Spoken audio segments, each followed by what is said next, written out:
So let me give you 3 examples of what we mean being transformative. One is the Ganga River cleanup. The government has developed a very ambitious program to clean up the Ganga River.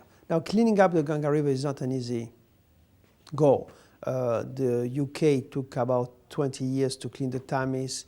Germany took 30 years to clean the Rhine. So wherever you look, cleaning rivers is a very difficult task.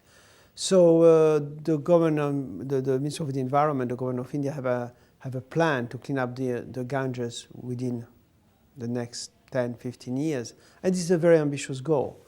And so we are working on helping the Government of India achieve this goal, supporting their efforts, both by trying to bring expertise from other countries, from lessons from the other cleanups of major rivers, and by bringing the financing together. So knowledge and financing come together.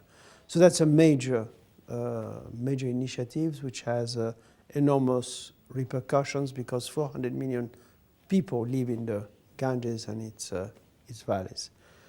Another example is the dedicated freight corridor. You know, India has its idea for railways connectivity because it already has a very large railway corporation, the Indian Railways.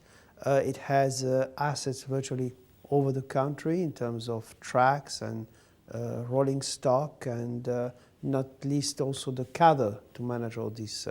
So the potential for the Indian Railways to increase its role in connecting the country is enormous.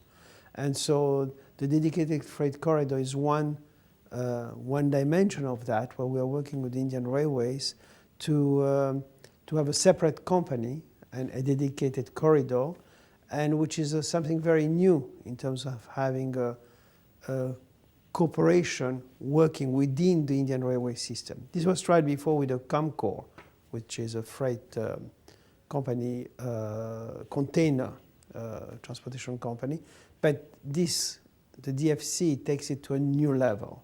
It's a very large investment, a very critical lifeline in terms of transportation in India.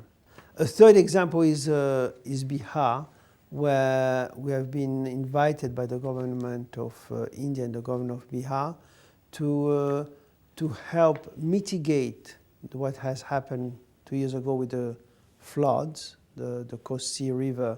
There was a major breach in some structures which created the flood, and the river essentially moved 200 kilometers.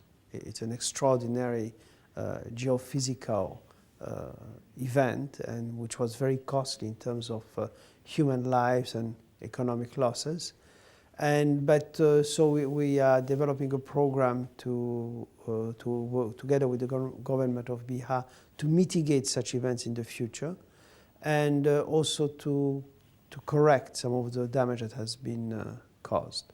So this is a very ambitious program, and it has many dimensions, and that's a third type of what we call transformative and bringing transformation to scale.